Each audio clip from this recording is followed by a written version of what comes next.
What's up, guys? Stan from DC Motorsports. Hope this isn't a viewfinder. I'm figuring out my new GoPro, so we'll be using this a lot more on the channel instead of my phone. We'll see how it goes. I don't know. This shoots pretty well. It's 1080p, not 4K, but eventually we'll upgrade cameras and get better. So today, got a quick update for you on the crew cab behind me. What we're doing in here is we are, let me put some light on for you. We are switching out the 4-inch lift spring that's on the other side. And well, I was almost done with this side, and well, I decided I should probably make a video and stop.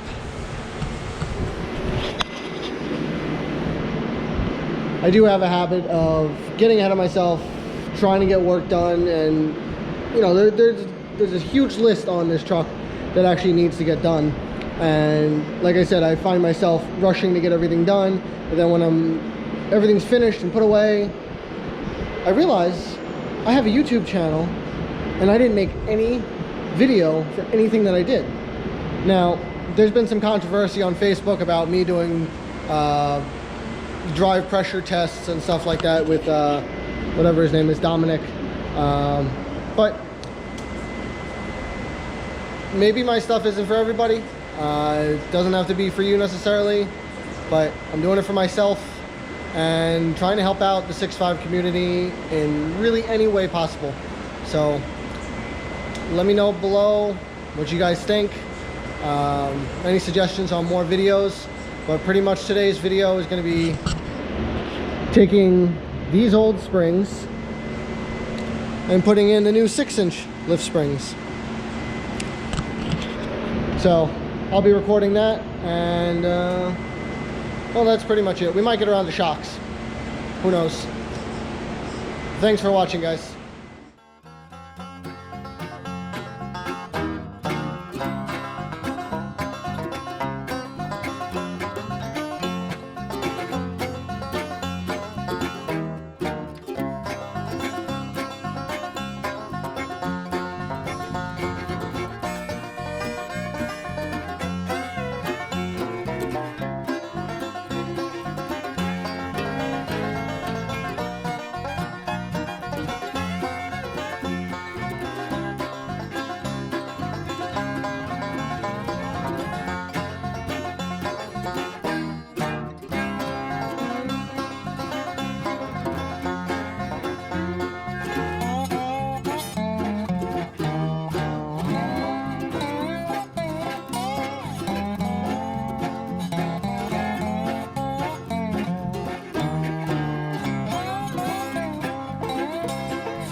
Alright, guys, hope you enjoyed that little time lapse, I guess, of me changing this side.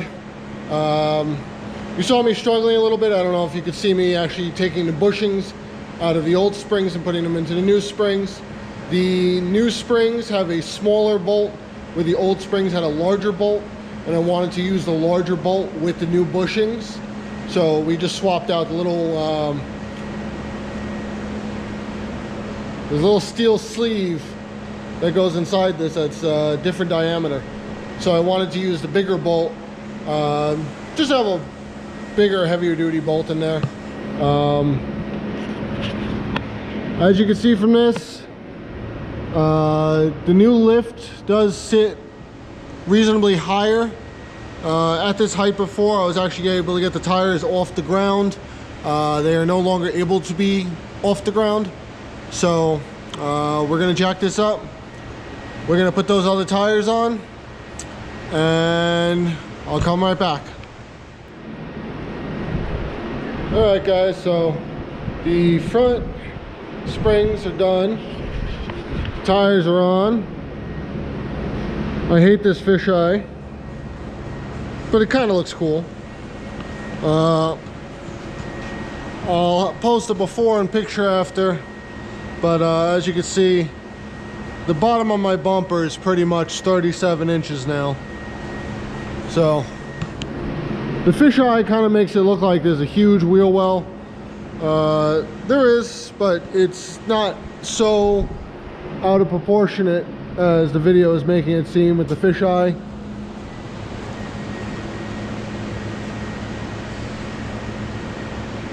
We did move the axle forward a little bit with the springs, but that'll just kind of help. So now your question might be, well, now the rear's going to be lower. Yes. In my previous video, I did mention that we do have an airbag kit for this truck.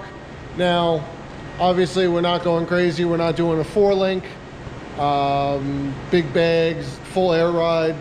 But I do have tow bags from Airlift, and I do have the spacers. So once I take those out of the dually, then I'll be able to put them into this and fully air it up. It should level out the front. Right now we got some Cali lean going on. I'm not a fan of it. Carolina squat, whatever you want to call it. I like my trucks leveled, lifted, but level. So the rear will get taken care of later. Now I want to walk over here and show you guys kind of what I got going on. If any of you guys follow on Instagram, Facebook, well, we have some Pro Comp shocks.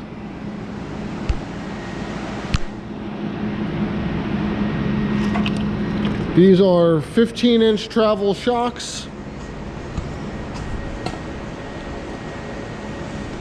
And that's kind of to give you guys a little bit of a size comparison.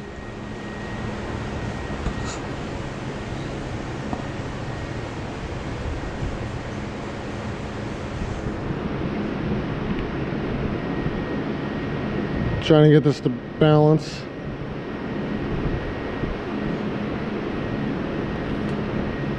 All right, so that is a 15-inch travel shock next to a 37-inch tire. The tire is slightly taller, but obviously the weight and it's ballooning at the bottom, so the shock looks a little taller. But these are going to go along with my hoops that I plan on welding to the WFO Concepts frame plates that I have here. So at some point I'll have some brackets down there on the axle, and then these will pretty much sit all the way up here in a hoop. The backs, for now, I'm gonna try to pop at least the backs in tonight just to get an idea. This is the factory mounting, so you have your perch on the axle, you have your perch up there. So we're gonna jack the back of the truck up, we're gonna get these shocks in. Both of these shocks have boots on them. They are not as extreme as what I have, but we're gonna try using them. I gotta order some boots anyway, but yeah, this is the underside of the truck. It's not too crusty. Does need some wire wheel and some paint, but a lot of this stuff is gonna get taken care of later on. So let me pop these rear shocks in and I'll come right back. All right, guys, well, I put the GoPro down. It's over there somewhere. This section of the video is filmed on my phone. As you can see, we got one of the new shocks in. Now, these are 15-inch travel shocks. So, give me a second here. trying to do this with one hand. Okay, so 15-inch travel shocks.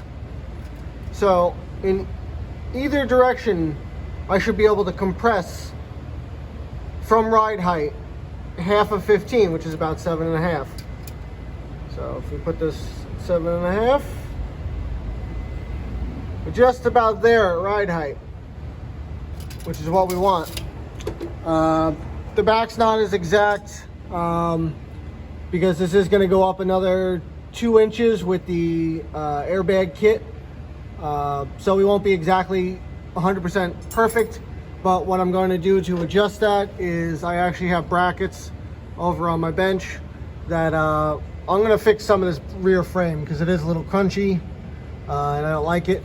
And I'm going to weld a plate on the frame and I'm going to do a nice bar right across, and both shocks are going to be facing backwards like this, and they're going to compress towards the rear, which the leaf spring, the whole axle, when it compresses, wants to push towards the rear. So you want to follow the direction of travel when you're doing your shocks. Stock ride height, you know, obviously one forward, one back does work. But on my Suburban, I did do both rear facing springs with some brackets that I got. So I'm going to finish up. I'm going to get the other shock installed. Unfortunately tonight, I'm not going to be able to get to do the front shocks because that does require, I got to weld tabs onto the front axle next to the knuckles. And then I would also have to weld on the shock hoops. It's getting kind of late here. Currently it's 8 o'clock and it is a work night, so I don't want to spend too much time here. I still got to eat dinner and yeah. So for the time being, that's all I got for you guys. I don't know if my face is in view. Thanks for watching, guys. Make sure you like and subscribe and hit that notification button in the corner. That way, every time we post a video, you can keep up to date with projects like Green Turdle and any other crazy things I do. Race season is upon us, so we'll have a lot more footage for you. Until next time, bye.